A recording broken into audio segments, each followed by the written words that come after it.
Hi everybody, today we are hosting a buyer agency panel, and our goal here today is to open up the topic of, hey, how do you get a buyer to stay loyal to us? And that's really what's key. So we're going to go around the table and we're going to introduce ourselves, and what I'm going to ask you is, what is your name and how long have you been in real estate? Okay. I'm Gianna Werner. I've been in real estate for a year and 2 months or so, here at Keller Williams the whole time. Okay. I'm Tanya Miller-Turzin, and I've been in real estate 40 years. So we've got a little bit of depth of experience. I am Penny Donald. I am a real estate coach and trainer with Keller Williams. And I've been in real estate now since 2010-ish. I'm starting to forget the years. And I coach and train real estate here. Okay. So the question of the day, and the whole reason that we're here is, well, we want to work with buyers. And, how do you get a buyer to want to work with you? So Tanya, I'm going to ask you first, since you've been in the business for 40 years. What have you done to really get a buyer to want to work exclusively with you? When I begin with the buyer, I explain to the buyer that I associate it with an attorney. An attorney cannot represent a plaintiff and a defendant in the same case. Has to pick. So when I'm working with the buyer, I let the buyer know that I am representing you, and it could be under a single agency as a transaction coordinator or no brokerage, one of the three, and then I'll explain the nuances of all three of them and let them pick. But they have to know that as a buyer, my loyalty is to you. Mm-hmm. And so it's my job really to get you the best price in terms that I can as a buyer. Okay. So I know that a lot of us have gone through real estate school, and I, as a real estate instructor myself, I know how difficult this concept is. Can you explain what single agency is so that we can have a little bit more of an understanding? In single agency, for the real estate broker that owns the company, because we as agents represent the broker first, right, and then the public second. So in real estate school, we have to remember there's an acronym. It's called COLD. Right. And that acronym means care in everything you do for that buyer, and obedience. You have to be obedient to that buyer so long as what they ask you to do is loyal or illegal. Right. Sometimes they will ask you to do things that aren't, and you can't do that. And your loyalty, of course, is to that buyer. And then disclosure. And then disclosure has a lot of things under it. So disclosure would be the contract that you have with that buyer so that the buyer understands what your position is and what their position is, mm-hmm, and how your position is with the selling agent and the seller, and how the whole clock works, and being the hub of the wheel with that buyer, right, in that hub of the wheel. Yeah. So I like to sit down with them and just explain exactly what their choices are, have them go home and think about it, mm-hmm, and then have them say, call me back, and yes, I want to work with you. Okay, in what capacity would you like to work, right, with me?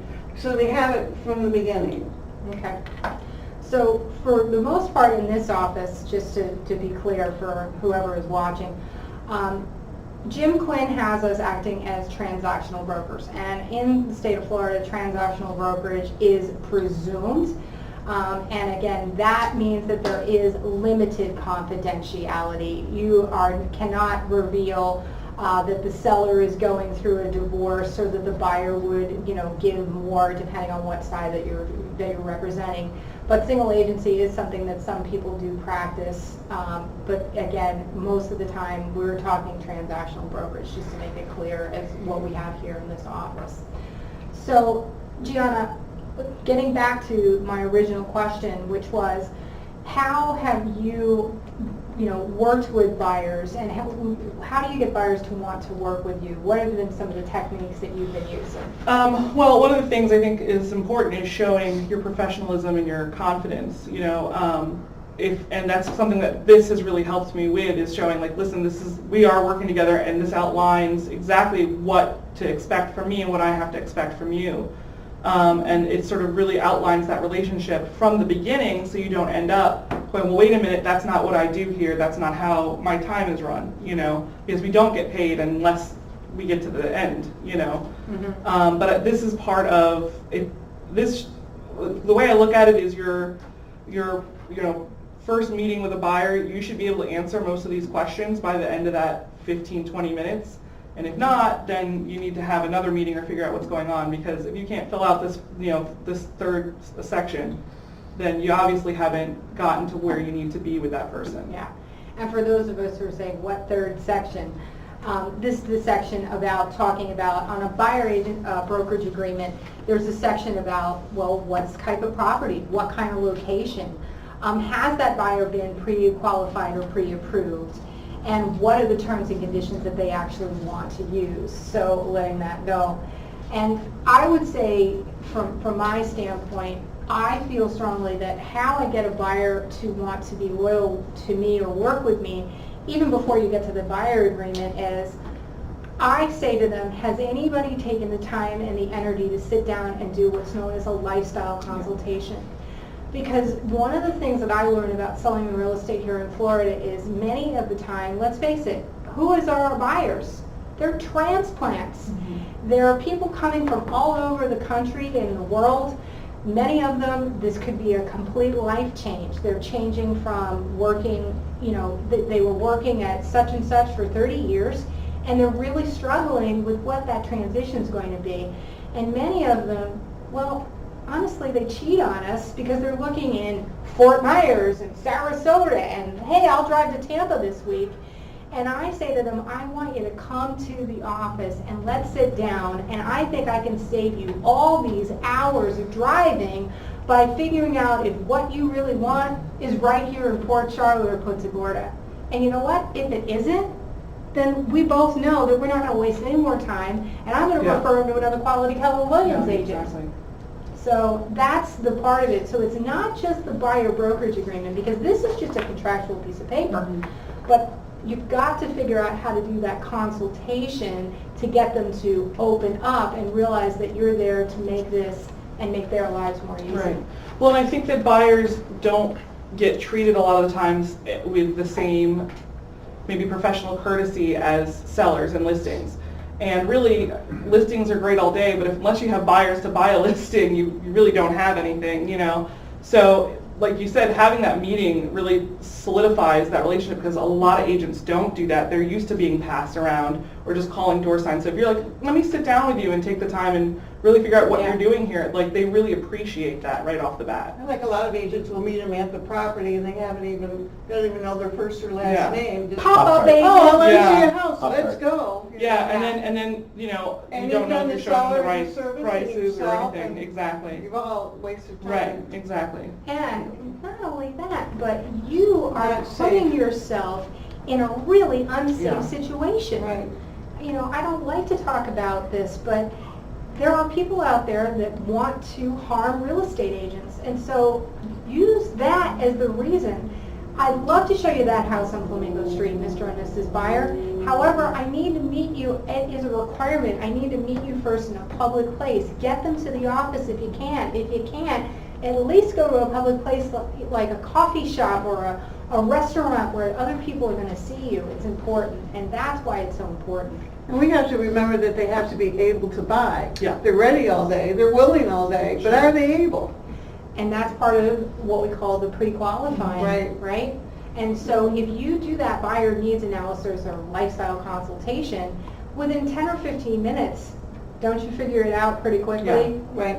Right? And then you're not wasting their time or anybody else's. Well, and even, when you get, usually when I'm scheduling a lifestyle consultation, I will say, can you please bring your pre-approval letter or proof of funds to the table? And if they say, oh, I don't have it yet, I say, sure, that's not a problem. Here's some people, you're going to have to submit this with an offer. because, and I explained to them, offers get shown all day, and if they don't have that, nobody's going to take it seriously, or they're going to ask for to it. make sure they're able. Exactly. So then they're usually at least in the process of talking to a lender, even if it's not one of the ones that I sent them to, by the time we get to the table. Right. So let's talk about some buyer disloyalty stories that you have. Do you have, and I'll give you, an example of a buyer disloyalty story. When you don't pre-qualify, this is what can happen. I was coaching an agent, this was several years ago, and she was all excited. She came to the coaching and she said, "Oh, I had a great open house. I met this wonderful buyer, and I really can't coach for very long today because I got to show them houses in about 15 minutes. And the next thing you know, she was out the door. I didn't even get a chance to ask what was going on. She met this couple at the open house. She shows property to them for 2 days. She probably showed them about 10 houses. At the end of the 10 houses, she says, "So what do you think? Are you ready to buy anything?" And they said, "Oh, well, our mother isn't moving over from England for another 2 years, and it's actually my mom who wants to buy the house." They had never even pre-qualified them at the open house to figure out who was going to be buying, and wasted all that time, energy, got sellers' hopes up. Because remember, when you book those appointments, you're displacing a seller out of the house. You're creating an anxious agent in that person. And so that's my example of a buyer disloyalty story. Do you have one? I have one where people tell you that they're looking for a 3-bedroom, 2-bath, 2-car garage, certain area, and certain square feet, and that's all they want to see. So that's all you show them. And then the next thing you know, they buy a 4-bedroom house, different size lot, no garage, from somebody else, because they really don't always know what they want. So that's part of pre-qualifying also, to make sure, okay, you say to them, "This is what you're telling me you want. However, we have not really gone out in the street yet." So it might be something totally different that you don't even know that you want, but when it hits you, you'll know. So let's just be open. Right. And so if I send you things and you say, "Well, she's not listening to what I want, she's not paying any attention," I am. But I also know that people have the right to change their mind. Right. Especially us women, we get a little fickle. Well, I have 2 stories. I have one along those lines. I showed a lady and her partner, I don't know, maybe 15, 20 homes. This is less than a year ago, and I just couldn't get her to pin down on anything. And finally, she made an offer on something that was way over what we had talked about. And then when that didn't work out, she was mad at me, because obviously that's my fault. It's always our fault. Yeah, and then I had sent her my app and sent her things from the MLS, all the things that we're supposed to do, except get the agreement and really sit down with her and show her that I knew what I was doing. So she was just sending me stuff from Zillow constantly, which was fun for me to try to weed out to show her things. And this was over maybe a month and a half. Myself and my partner were showing her houses, and then she was like, "I'm done. I don't want to see anything anymore." And I was grateful that it was over, sad that I had wasted a ton of time. And that was right before I started Bold in January. And when I started Bold, they said, "You need to do these every week." I did it, and it was easy, and I have not stopped doing them because it just makes life so much simpler. And then just recently, I had a closing a week ago on one where I showed, they were in town for 2 days. I didn't even get a chance to do like a real lifestyle consultation with them. They wanted to see a few houses in this neighborhood. And I said, "Sure, no problem. I'm going to shoot you this. I just need you to sign it so that shows we're working together." And they, no problem, signed it, sent it back. I showed them 3 houses. There was one where I really wanted to show them, but it was out of their price range, that he refused to go see it, even though I said, "I really think this is the one you're going to like." And he said, "No, it's way too far out of the price range I want." So I said, "Okay, well, that's fine. If you see anything else, let me know." They asked about the community. They said, "Drive around, look around, talk to people. The community center's open on this day, so you can take a look around there." Well, they drove around and they saw this one that had a sign in the driveway that they really liked. And so they called the listing agent and had her show them, because they didn't want to bother me anymore because I'd shown them so many and they felt so bad. So they fell in love with it.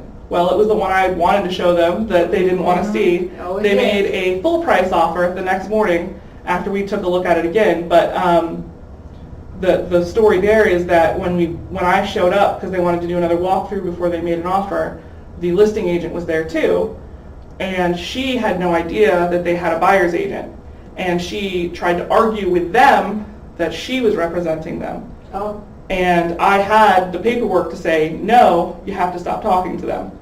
And they didn't want to work with her anyway, so it wasn't that much of a big deal, except for that she would have had procuring cause if I hadn't had that paperwork.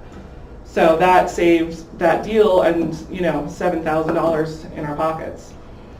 and it's even beyond that. It's when you're forming that relationship with that buyer, if you don't show them, it's, we call it WIFM, what's in it for me, Mhm. you gotta tune into their channel. Yeah. If they don't understand what your value is, they're not going to know it. And I commend you for doing what you're doing, but you see what happens when we don't force them to sit down and say, hi, nice to meet you, Brett. Here's how it's going to work. Yeah. They don't understand it, and people are amazing. They sign contracts and don't read Yeah. them, right? Yeah. It's absolutely amazing. I think it's also important to find out what experiences they've had in the past. Mm-hmm.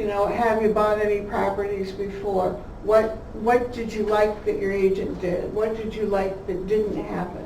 If you could do this again, what would you do? And through that counseling process, they're going to vent a lot of things Right. that maybe they even forgot about, but Right. would come up during your time with them, and then you're the bad guy. You're getting the bad end of the stick because of something that happened a long time ago. Yeah, and it's the same thing. It's like when you're going after an expired listing. We already know what didn't happen. They're not happy, they didn't sell their house, and they already had an agent.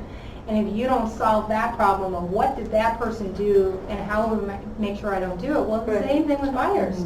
That buyer may have gone through 5 or 6 different agents over the last year or two, and never picked and got loyal with anybody because they couldn't figure out what's important. Why are you so valuable?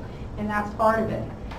So And in special needs, there's a lot of times I've found that buyers have children with special needs, and school is an important thing, or a house that is specially designed with special needs, aka a handicap house.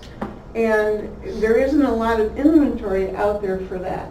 But sometimes they're so used to this type of thing in their home, the special needs, that they forget to tell you that they need special needs. Well, and in all fairness too, we always have to be very, very careful about how we bring these subjects up Right. because we never want to be Right. appearing as if we're practicing Right. discriminatory housing So practices. I usually say, is there anyone in your family that has any special needs that we need to really put first? Mhm.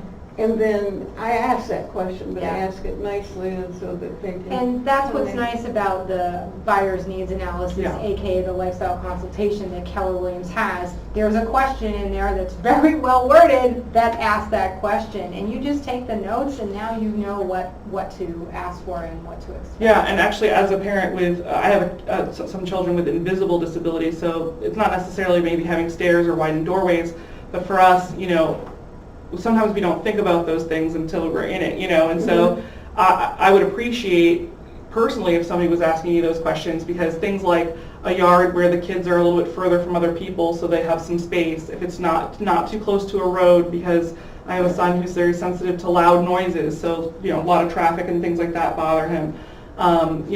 Don't want to bother my neighbors. I have a townhouse now. We want to move out because my kids have night terrors, and I'm worried the walls are thin. I always feel like I'm annoying my neighbor. Things like that, even if it's not special needs, every family has special, things that they want. And so if you're doing that buyer needs analysis, you're really digging in and building that relationship with them, which is going to make them trust you. But it's also going to give you the ability to look at a house and go, I know you said that you wanted a dog, and I just noticed that this is close to the road and there's no fence. Do you want to be able to put in a fence? Is this yard too small? How is this close enough to so-and-so's, Right. whatever, you know. And by asking them, you know, what are the needs versus the wants? Right, Okay, yeah. I need a 3-bedroom house. I want a hot tub. Mhm. Okay, you know, what's the priorities? And then you can get that down to the top 5 must-haves, and you're not spinning your wheels. And then you ask for the buyer agreement. Yeah. This is not something you say, hey, I want to show you 5 houses today. Oh, by the way, before we get in the car, sign some paperwork with a complete stranger. It You're will never work. validating them right there. Right. So I want to open this up to the audience here. So how many of you are using a buyer agency agreement, or anybody in here willing to admit that they don't? And if so, why do you not use the agreement? What are some of the fears that some of you may have had, or why you hesitated to use a buyer agreement? All eyes on me. I don't know how that happened, Brett. I think Since you get the it's letter the typical fear that most agents have of just trying to get somebody who doesn't have to sign with you to sign with you, Yeah. right? And a lot of it is the consultation. I mean, if you're taking the time to do the consultation, then this is the natural ending to that process. Right. Well, if you think about it, we go on a listing appointment, okay? You get all gussied up. You've got a shiny, flashing thing that you're going to have. You might bring a for sale sign, and you practice and you prep, and I see you guys, you know, you're all psyched up. Why are you not doing that when you're going to go work with a buyer? If you take the same approach as that, and you say to yourself, okay, this is just a contract for hire. That's really what it is. Why am I not feeling that I'm valuable and important enough to get that going? Well, I think on that same note, I think, and you know, and Brett and Amanda, you guys are really good with listings and things like that. So I think it's the same thing. I know that I've learned, and I'm sure you guys don't take every listing, because there's some people Right. you don't want to. You know, I think it's the same thing with a buyer. If you've gone through that process and you build the rapport with somebody, then you're going to know that they're going to sign this, or you're not, and then you need to figure out, is this something we can fix, or is this we don't need to work together? Because you know, we don't get paid by the hour, you know. Sure. You know, so you don't want to put in the time with somebody who's not going to be serious, Right. you know. Would you It agree? goes to the point that you brought up, Gianna, is that if you don't feel, as someone who's working with a buyer, and you don't feel that you're providing them with any more value than the next agent, then of course you're scared to death to put this in front of somebody. Right. But if you're taking the time to provide that consultation to them and show, you know, another level of professionalism that they're not getting anywhere else, then it should just be second nature that, wow, okay, that was, yeah, all right. Yeah. You know, this is a professional agreement here, so yeah, I should sign. Yeah. Linda, do you have anything to contribute? Yes, I have a question. Has anybody ever done a buyer brokerage agreement with somebody who's from out of town and they haven't arrived here yet? You haven't met them, but you're communicating with them. Yes. And if so, how did that come about? Well, I met actually his girlfriend first. She came into an open house, and she explained the situation to me, and then maybe 4 months later, he called and said, hey, I don't know if you remember, you met my girlfriend, I want to buy a house down here. And we talked, and I said, okay, well, I kind of gave him the buyer needs analysis with her actually after the second conversation. We did it over the phone the first time. And then I said, okay, so here's what happens next. I said, we're going to come in, we're going to fill out the paperwork that says this stuff and have the contract signed. And I actually sent them the contract to look over before that, so he actually had it signed when he came in. But we hadn't met in person when he signed it. Okay. So. Yeah. And Tanya, how have you handled that in the past where, you know? Basically the same way that she has. I started doing buyer brokering in 1980. That was before, a long time ago. And I was in a small town in Michigan, population of 6,000, Lapeer, Michigan. So the other agents, and I opened my own company in 1984. So the word on the street was, oh, Tanya, she's illegal. Tanya, she's different. Because I did buyer brokering. So I said to people that sat with me, and even people on the phone, I would say, you will hear this. But here's the deal, like I said earlier, the attorney cannot represent a plaintiff and a defendant in the same case. So when I work with you as a buyer's broker, I in fact become your alter ego out there in the street. So I'm out there fighting for you to make sure that you're getting the best deal you can. Because when you buy real estate, you have to remember, and I, as your agent, should you choose me as your agent, keep in mind that I have to know what this piece of real estate will do for you versus to you. Right. And if it's going to do something to you, then it's up to me to protect you and stop it. And I have killed deals at the closing table because they didn't make it right. Because I knew that it would affect them down the road, well, right after they close. And so I tell people that's the way I work, because it's my job to make sure this doesn't harm you in any way.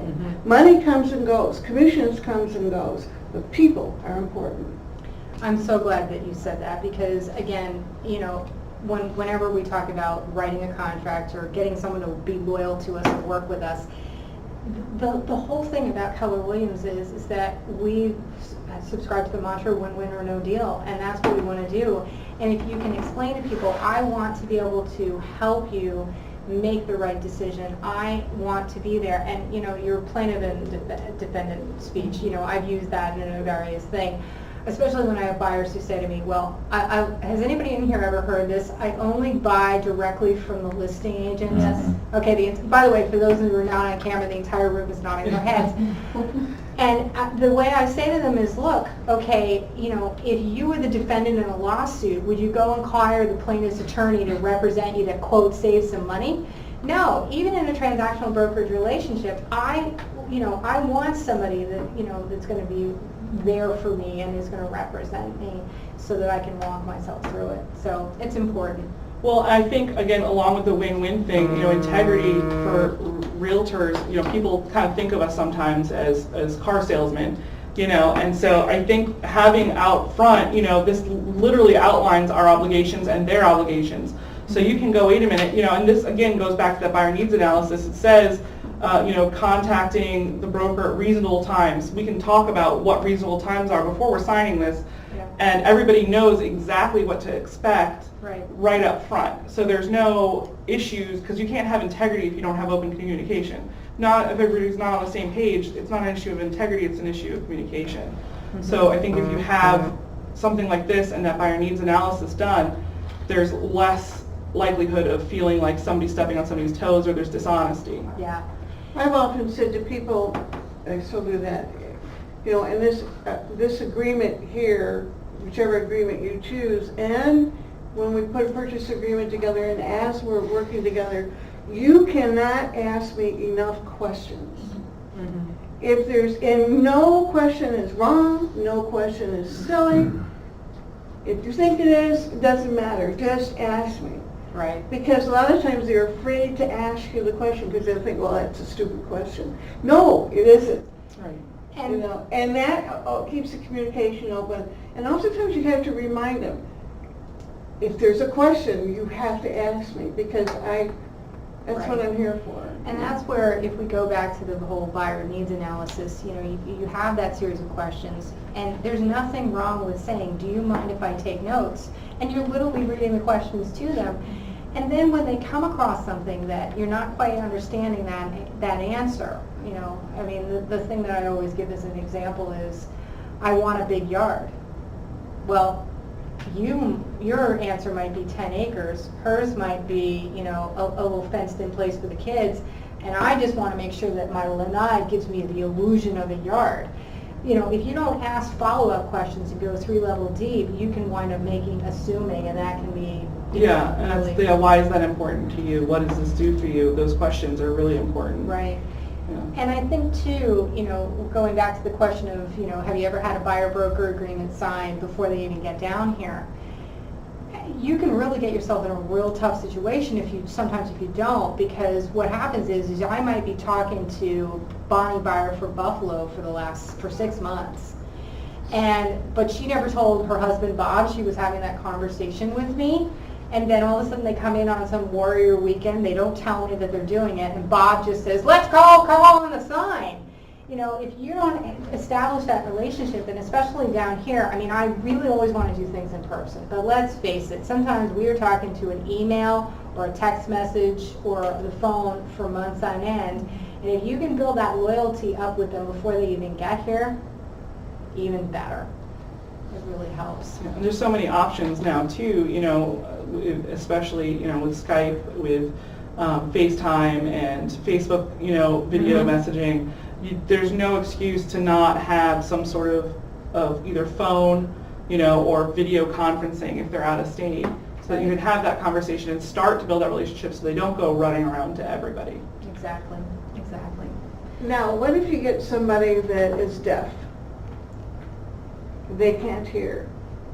Do you know that at the public library you can get people that sign to work with you? And people that speak other languages, you get an interpreter. I did not know that. That's Yeah. great. That's a great tip. Except from the public library.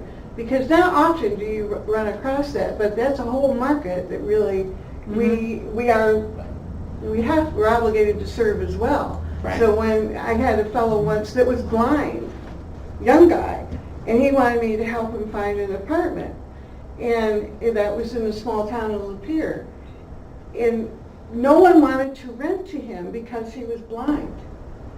So this guy that owned a lot of real estate in town had an apartment, and it was on the 3rd floor. He didn't want him to be on the 3rd floor because there were stairs and he had to get to the 3rd floor. But when we went in to look at that apartment, the first thing Doug said, the blind guy, was, "Where's the windows?" You know? And I don't know why I said it, but I said, "What do you need a window for?" Because I didn't think he'd see out of it. And then I realized, oh my God, I really said the wrong thing.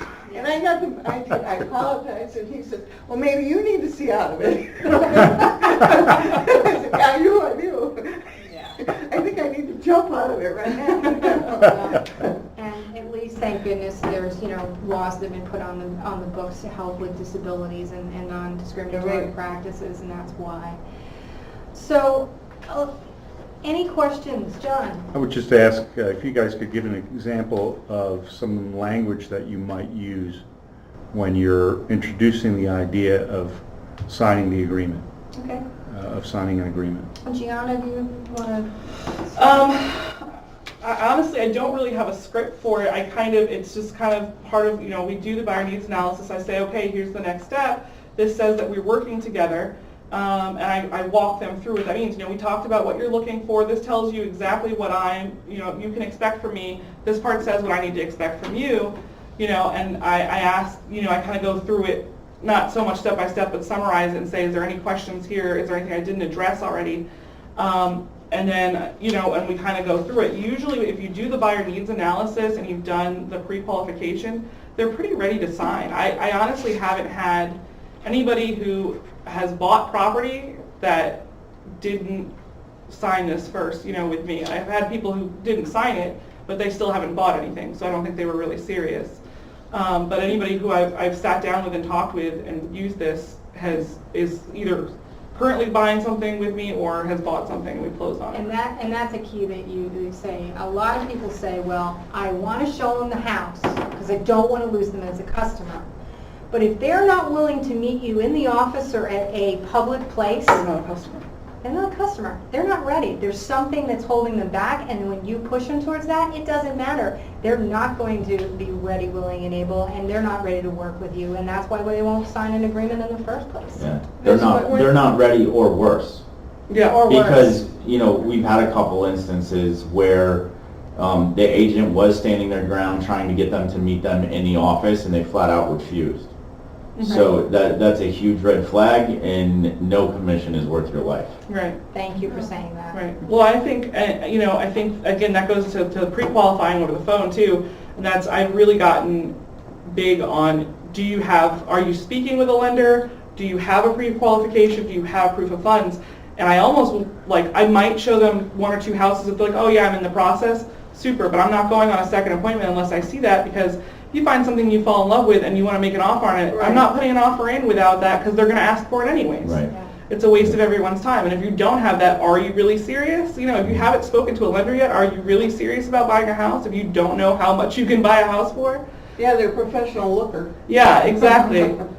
Yeah. I usually say to them, when I get to that point, is there any reason we can't go forward today? Then I shut up and listen. We have a tendency to always want to talk. And when I first got into real estate, I took a 5-day class in the art of real estate consulting, like where they've been, where they're at, and where they want to go. And the instructor says, you ask the question, and then you take your finger and you put it in your mouth, and you bite it till it turns blue. And you do not talk until they talk, even if it's 3 minutes, because they're thinking. And just as you're ready to talk, they may have that answer. Oh, by the way, agents, you take your watch, no watch. Because as soon as you look at your watch, you lost them. Because they think, oh, I got to hurry. Yeah. So I haven't worn a watch in 38 years. Well, then good. I'm okay with my rhinestones. Yes. Yes. Sometimes the best negotiation tactic is to stop talking. Right, Linda? That's right. Ask a question and then shut up. And that's hard for us to do. Awkward silence is, actually I took the real estate negotiation expert class and they talked about the same thing. You know, one of the most powerful negotiation tactics is silence. Yes. You know, you either say something and even a statement and waiting for them to respond like it's a question can really, and I use it on my kids a lot. You I was know. going to say those are like fighting with your spouse. Yeah. Well, I mean, you know, with the kids, it's like, oh, I see your room isn't clean. And just wait, you know, and it's the same thing with this. So, all right, our next step is to sign the agreement. And they're either going to sign it and they're going to go, well, wait a minute, you know, and then you know where to work from. And that way, you know, you Or see say any it. reason we can't Right. go forward today, and then Yeah, exactly. And then if there is an objection, you say, so have I clarified that? Are we, you know, just handle that one objection. Don't start with, well, again, but the reason why I remember, and backpedal, because that makes Right. it- well, you talk yourself out of the deal. Exactly. You know. Exactly. And then they leave and they go, oh my God. Yeah. So Give me some air. as a coach, again, I have to talk in generalities a lot of times, but, you know, and yes, we talk about Section 4, the broker obligation of what I'm going to do for you as the customer, which we have talked about. But you also just say to them, you know, so what we're going to be basically signing right now is a loyalty agreement. I am agreeing to do the following obligations as your real estate broker, and in exchange, these are the things that I'm going to ask back from you. First off, I need you to let me know if you're going to be out of town, because the moment that you are, that's the minute that I get a counter offer or that perfect house comes up on the MLS, and I need to know how to communicate with you. Two, I need you to not, at this point, go and contact directly to any listing agents. Just like you explained, they don't get it.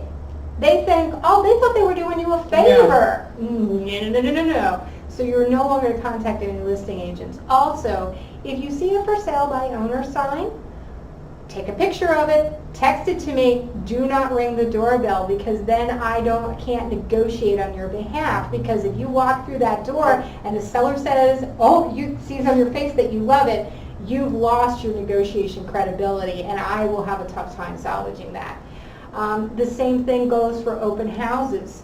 One suggestion that I've made is have a stack of your business cards, put a sticker work on the back that says working exclusively with this agent, hand that pile to your customers and say, now I don't really want you to go to any open houses by yourself, but if you get so tempted you can't help yourself, hand the agent that card. That nips that conversation in the bud. Also, the other thing, new construction. Okay? They don't get that either. Your buyers fly into town, they don't let you know that they're here yet. They drive by Farfignugan Building Company and walk in and sign the book, and of course, what's the house they want to buy? The Farfignugan house. And now they've signed their rights away and you can't represent them. And then the last thing that I say to them is, if something is changed in your life, Yes.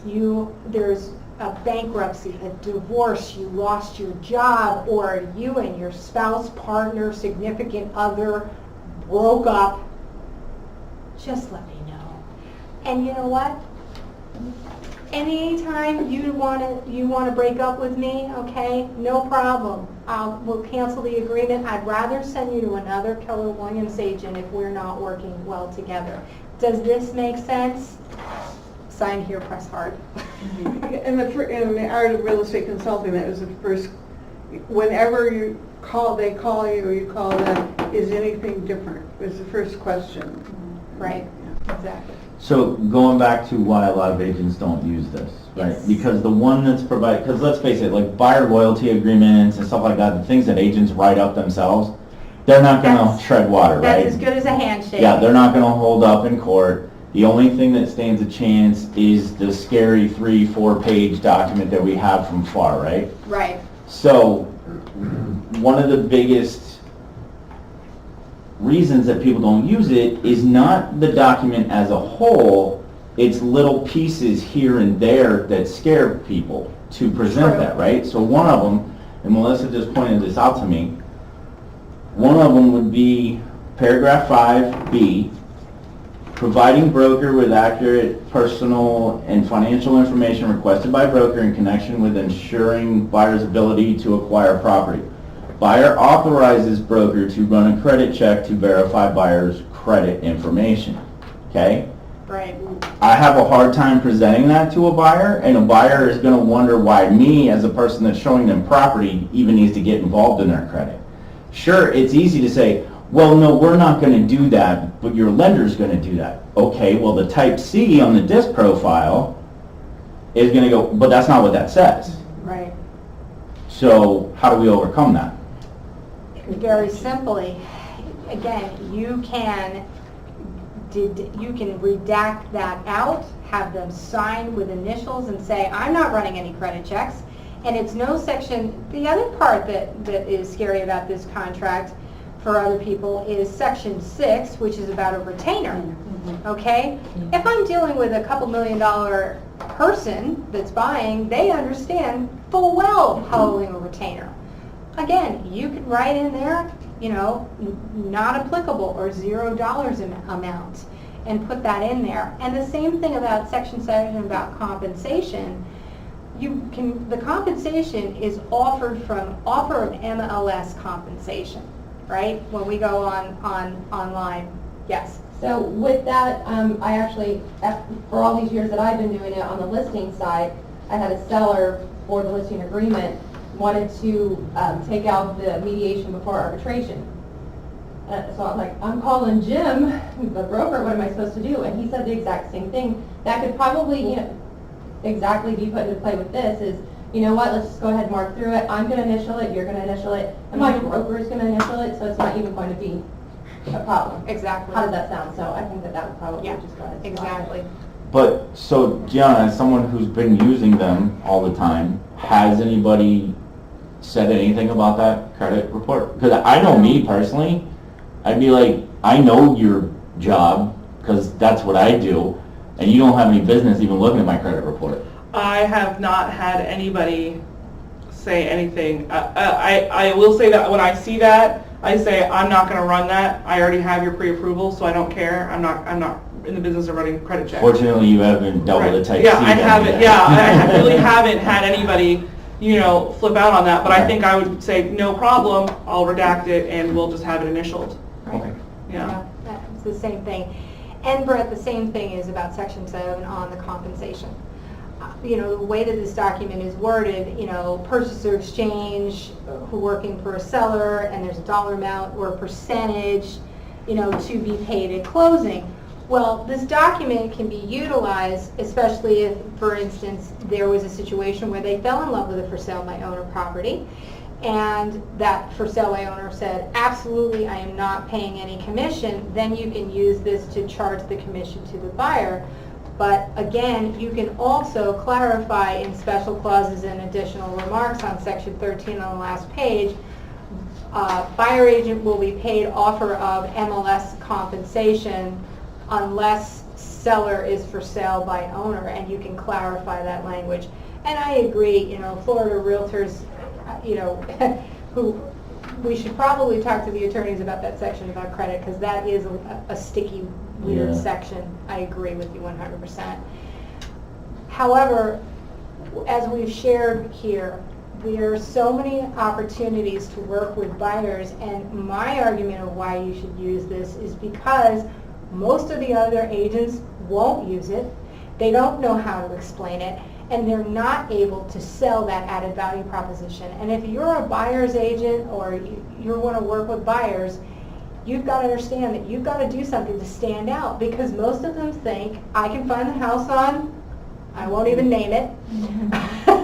I don't really need anybody to find a house. And you know what? I say to them, you're absolutely right. You can find a house on the internet. You don't need my help. You don't need my searches. You don't need my app. However, who's going to help you buy a home? And that's the difference. And that's why you're signing this agreement with me, because I want to help you buy a home and make you get to the closing line. And that's what the agreement can do. And make sure it's doing something for you versus to you. Yes, exactly, exactly. So any other questions, concerns, comments about this agreement? Gianna, do you fill in the commission? Yes. Okay. I have had one person have an issue with that, and that's one of the reasons I actually got the Renee certification. Was my discussion with them was, listen, I get it, you know, you can walk up to any house and go up to anybody, and maybe you could save yourself commission. You know, finding the house isn't the hard part. The hard part is the negotiations and the contracts. Are you ready to do that part? And they went, well, no, not really. I said, okay, well, that's what you're going to pay me for then, if that's what you want. And then I've had somebody say, well, if I find a for sale by owner, I want to do it myself, and I gave them that same speech, and they said, no, I could do it. And I said, cool. Okay. You see a for sale by owner? Staples sells the contracts. Yeah. I just said, okay, that's fine. So here's the deal. I will not represent you for sale by owners. How does that sound? And they said, okay. And so I just wrote that in. In the additional terms Right. section there. Mhm. Okay. Yep, Cool. excellent. So if you fill in the commission amount and the commission amount that the listing agent is offering is different, who pays the difference? That's where Penny's thing, because you can even have that say where Penny said, you know, per the MLS offering, Mm-hmm. you can even write after that, I guess, this supersedes paragraph 7.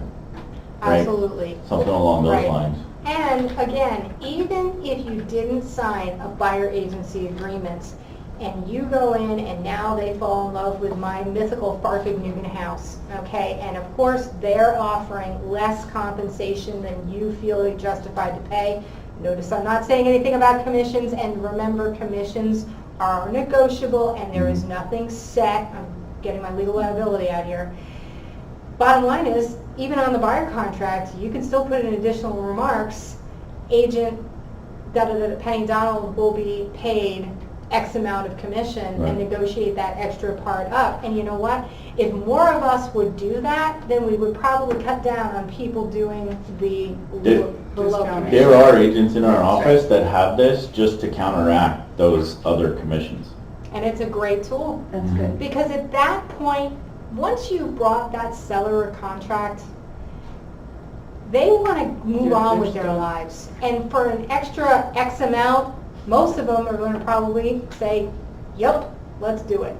And because the commission comes out of the transaction, I normally would put on the clause, solely as a matter of convenience, the seller agrees to credit X amount of dollars to the selling broker for the commission.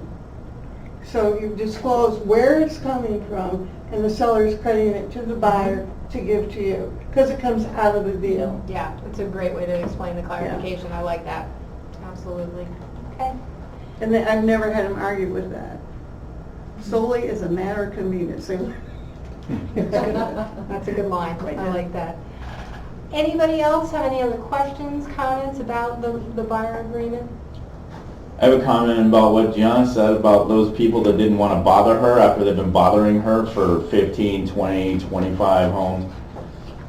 That happens all the time. So I've had it happen to me more by friends than anybody else.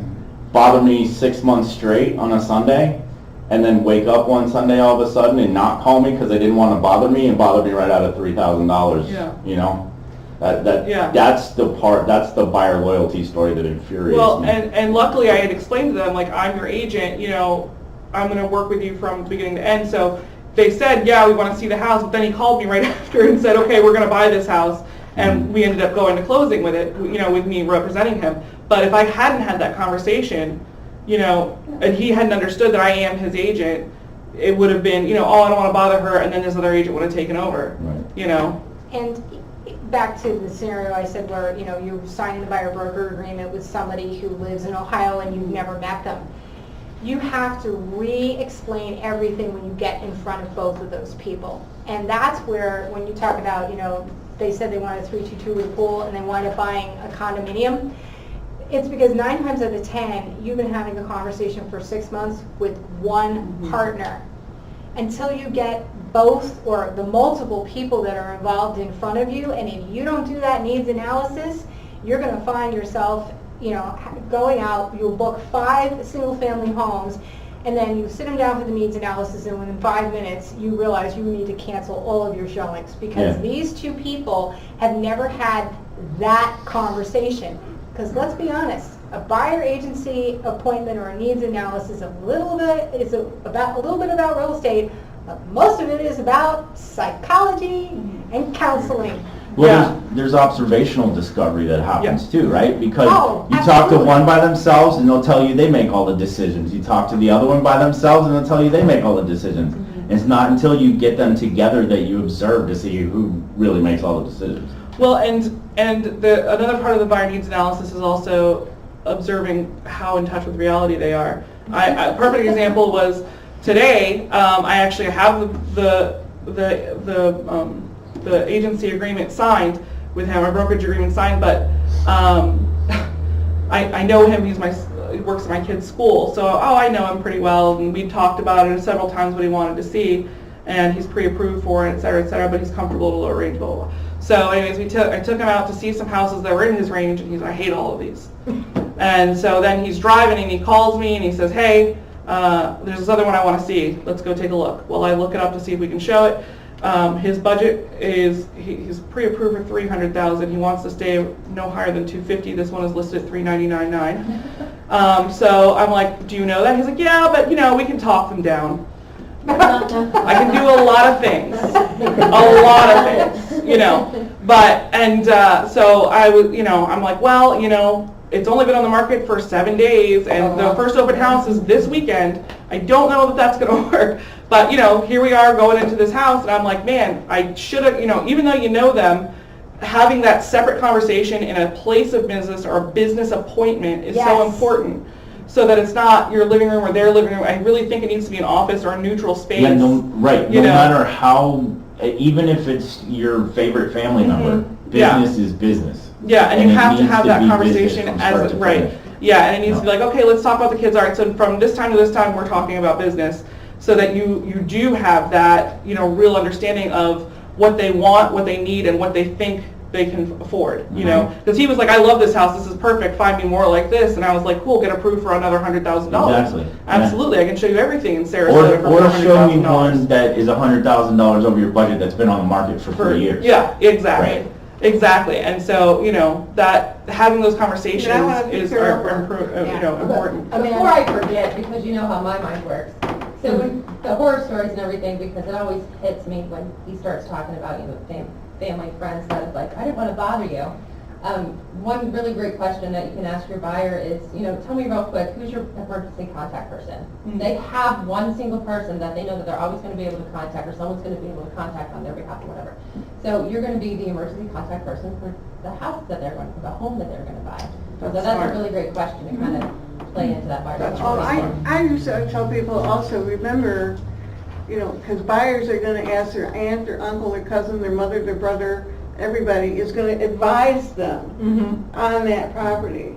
Right. And I just say, you know, So, yeah. noses are noses, they get into your business. But you are the one that's going to put your nose to the grindstone when you buy this house. It's Right. your decision.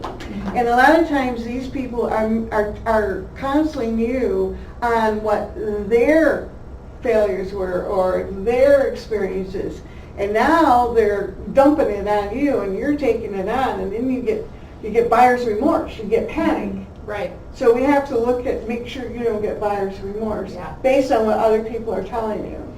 And at our next roundtable, what we're going to talk about is, again, a little bit getting more into this buyer needs analysis and how do you deal with that buyer analysis by paralysis, and how do you explain the process in such a way that they feel comfortable, and so that when they do get to that panic moment, like, I have to put down $3,000 in escrow, you can avoid that because you can go back to, remember when we had our needs analysis. So that's what we're going to do in part 2, is we'll round table this a little bit more, maybe do a little bit of role plays with it, whoever's going to be in this panel. And folks, I just want to say to you guys, I really appreciate you coming out today to talk about this topic and spending some time with us. And again, I hope that you move forward. I want to thank Tanya for jumping into this Yes, panel thank last you. minute. I Thank appreciate you. that. Gianna, thank you so much for pulling this together. I want to thank my cameraman, John, in the back for shooting this video today. And again, on behalf of Keller Williams, my name's Penny Donald. I just want to thank you guys for attending this session.